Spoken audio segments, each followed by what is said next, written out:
Welcome to study IQ. My name is Rudra Gautam. हाल ही में आपने सुना होगा कि भारत ने अपनी एक हाइपरसोनिक मिसाइल को टेस्ट किया है और डीआरडीओ ने इसे एपीजे अब्दुल कलाम आइलैंड पर टेस्ट किया है। And finally we are in those 4 countries जिनके पास अपना हाइपरसोनिक मिसाइल सिस्टम है। ये देश है रशिया, चाइना और अमेरिका। अब इंडिया है। लेकिन क्या भारत की ये टेस्टेड मिसाइल दुनिया की हाइपरसोनिक मिसाइल से ज्यादा ताकतवर है? Let's discuss. यहां पर आप देखेंगे डोंगफेंग मिसाइल, ये चाइना की है। जिरकॉन, एवेंगार्ड और किंजल मिसाइल ये रशिया के हाइपरसोनिक मिसाइल्स हैं। और वहीं AGM-183 ये अमेरिका की हाइपरसोनिक मिसाइल है। जल्दी आप देखेंगे जो ब्रह्मोस 2 बन रही है वो भी 5 मैक से ज्यादा गति की होगी। तो एक हाइपरसोनिक मिसाइल वो होती है जो 5 मैक से ज्यादा गति से चले। एक मैक होता है 1234 किलोमीटर प्रति घंटा। तो मींस 5 मैक का मतलब हो गया 1200 गुणा 5, ये होगी 6000 से 6500 किलोमीटर प्रति घंटे के स्पीड से ज्यादा चलने वाली मिसाइल ये हाइपरसोनिक मिसाइल है, जिन्हें आसानी से कोई भी एयर डिफेंस सिस्टम भी पकड़ नहीं पाता। ये इतनी ताकतवर होती हैं कि इन रेडिएशन की रेंज में नहीं आता, ट्रैक नहीं कर पाते दुनिया भर के एयर डिफेंस सिस्टम। और इसीलिए आपको याद आ रहा होगा रशिया ने यूक्रेन रशियन वार के दौरान अमेरिका को थ्रेट करा था कि वो अपने एवेंगार्ड सिस्टम से बुरी तरह से नुकसान पहुंचा सकता है अमेरिका के सभी एयर डिफेंस सिस्टम को। तो आप आने की हिमाकत मत करना। और इसीलिए आवश्यक है फॉर द डेटरेंस कैपेबिलिटी कि एक देश अपने लिए निवारक क्षमता क्रिएट करता है। यहां पर आप देखेंगे कि वी गॉट सक्सेस। और यहां पर कैनिस्टर से लॉन्च होता हुआ यह मिसाइल हाइपरसोनिक है। हमने लगभग 6 मैक की गति प्राप्त की। नो डाउट ये आपको एक टोपी जैसा दिख रहा है, वो इसका अपर कवर्ड पार्ट था, वो भी इसके साथ मिसाइल के साथ गया। And it is a historic moment कि इंडिया उन 4 देशों में आ गया। अब देखते हैं कि ये देश कौन कौन से हैं। China, Russia, United states. हमने doctor APJ Abdul Kalam island, जिसका नाम व्हीलर आइलैंड है, वहां पर इसको टेस्ट किया।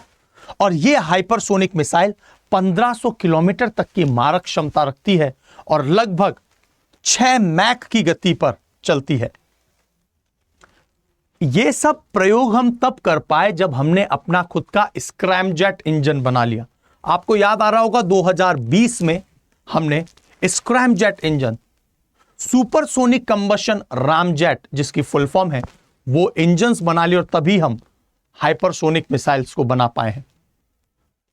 अब भारत को इन हाइपरसोनिक मिसाइल्स की कैपेबिलिटीज की, what are the capabilities of India's hypersonic missile, so देख सकते हैं आप। एक तो ये 6 मैक की गति पर उड़ती हैं।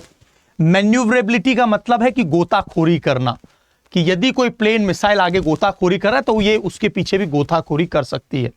मैन्यूवरेबिलिटी। डिफिकल्ट टू इंटरसेप्ट, क्योंकि काफी तेज गति है इसलिए इंटरसेप्ट नहीं कर सकती। इसकी पिन पॉइंट एक्यूरेसी है, बिल्कुल सटीकता के साथ पिन पॉइंट मारक क्षमता जैसे ब्रह्मोस की है ना, 1 और 2 मीटर ही डिफ्लेक्ट होता है टारगेट, बस बिल्कुल सटीकता से लगता है।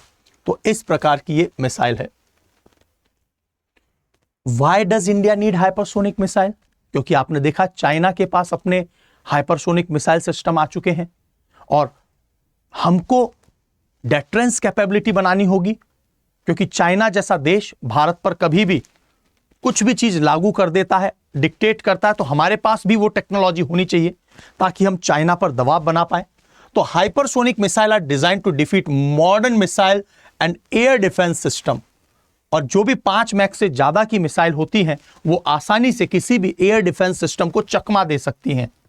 These missiles are capable of rapid low altitude fire which allows them to evade radar detection. radar भी डिटेक्ट नहीं कर पाता है and effective against the sophisticated defense. Interceptor radar इसको डिटेक्ट नहीं कर पाता है। तो कुछ इस तरह से आप ट्रेजेक्ट्री देखेंगे यहां से आपको पूरी कहानी समझ में आएगी। देखिए यहां पर एक होता है hypersonic glide missile. Hypersonic glide में क्या होता है, शुरुआत में हम लोग उसको किसी एक बहुत हैवी बैलिस्टिक मिसाइल पर लोड करते हैं और फिर ये कुछ हद तक आकाश में जाने के बाद, ऊंचाई तक जाने के बाद में, और फिर ये मिसाइल इस प्रकार से मूव करती है। तो यहां पर इनिशियली बूस्टर मिसाइल लगाई जाती है, वो ग्लाइड मिसाइल होती है। कुछ हाइपरसोनिक मिसाइल जैसे आने वाले समय में ब्रह्मोस 2 होगा, या फिर हमने जो मिसाइल को टेस्ट किया है ये अपने आप में स्क्रैमजेट क्रूज मिसाइल है, क्योंकि हमने हाल ही में स्क्रैमजेट क्रूज मिसाइल को, स्क्रैमजेट इंजन को टेस्ट भी किया था। और कुछ मिसाइल कैसी होती है जो बैलिस्टिक हैं। तो पहली प्रकार की जो मिसाइल है वो है हाइपरसोनिक ग्लाइड व्हीकल। यहां पर आपको इनिशियली अपर एटमॉस्फेयर के लिए हम लोग एक रॉकेट जो बूस्ट करेगा, तेजी से गति प्रदान करेगा, फिर कुछ हद तक उसको गति मिल जाएगी और फिर वो अपना मूवमेंट अपने आप स्टार्ट कर देगी। अ ग्लाइड व्हीकल डिटैच, तो पीछे वाला ग्लाइड व्हीकल जो होता है, ग्लाइड व्हीकल डिटैच हो जाएगा एंड री एंटर एटमॉस्फेयर। तो एक मिसाइल की मदद से ये बाहर गया और फिर से री एंटर हो जाएगा एटमॉस्फेयर में, ग्लाइडिंग, और फिर ये जो ग्लाइड करेगा वो हाइपरसोनिक स्पीड पे होगा। HGV is highly unpredictable and difficult to intercept. और ये जो हाइपरसोनिक ग्लाइड व्हीकल हैं ये काफी अनप्रिडिक्टेबल होते हैं। तो ये इस प्रकार की जो मिसाइल है वो आप देखेंगे, रशिया का जो एवेंगार्ड है ना, ये दुनिया की सबसे ताकतवर हाइपरसोनिक मिसाइल है। और इसकी रेंज यदि आप देखेंगे तो ये 27 मैक तक की गति इसने शो की है। वैसे ऑन एन एवरेज 20 मैक दिखाया जाता है, 27 मैक तक इसने अचीव किया है। A nuclear capable hypersonic glide vehicle. और इसके अलावा डोंगफेंग जो ZF है 17, इस पर बैठाकर भी चाइना ने भी अपने मिसाइल को टेस्ट किया है। तो आप देख सकते हैं कि भारत की मिसाइल से कंपेयर करें जो कि 6 मैक पर चलती है तो उनसे काफी ताकतवर हैं ये, राइट। दूसरा पॉइंट आता है जो हाइपरसोनिक क्रूज मिसाइल है। इंडिया की ग्लाइड मिसाइल नहीं है, इंडिया की क्रूज मिसाइल ही है, जो एक्सो एटमॉस्फेयर बाहर जाती ही नहीं है, किसी बूस्टर रॉकेट की आवश्यकता है ही नहीं, वो तो सीधा अपने एटमॉस्फेयर में उड़ती है और एटमॉस्फेरिक ऑक्सीजन से ही ब्रीदिंग करती है। तो air breathing engine like scramjet, supersonic combustion ramjet engine, हमने इसको टेस्ट भी किया था।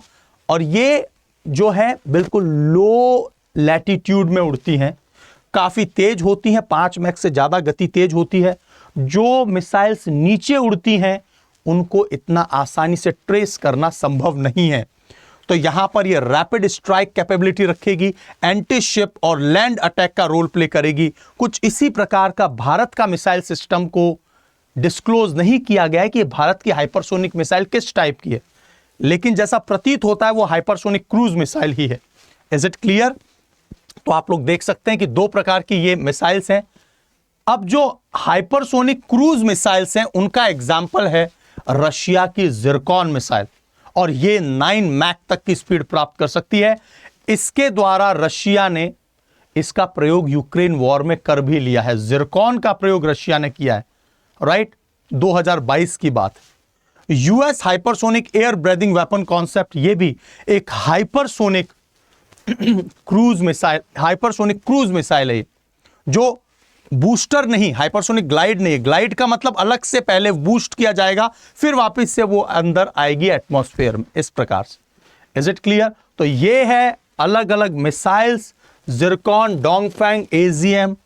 हमारी मिसाइल्स का रेंज अभी कम है, हम लोग अपने नेसेंट स्टेज में हैं, अर्ली स्टेज में हैं।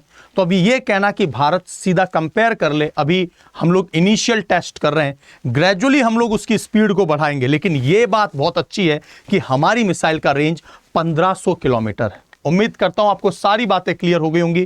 किंजल मिसाइल का प्रयोग भी रशिया पहले कर चुका है यूक्रेन वॉर में। Kinzhal is also a hypersonic missile. So उम्मीद करता हूं आपको ये लेक्चर बहुत पसंद आया होगा।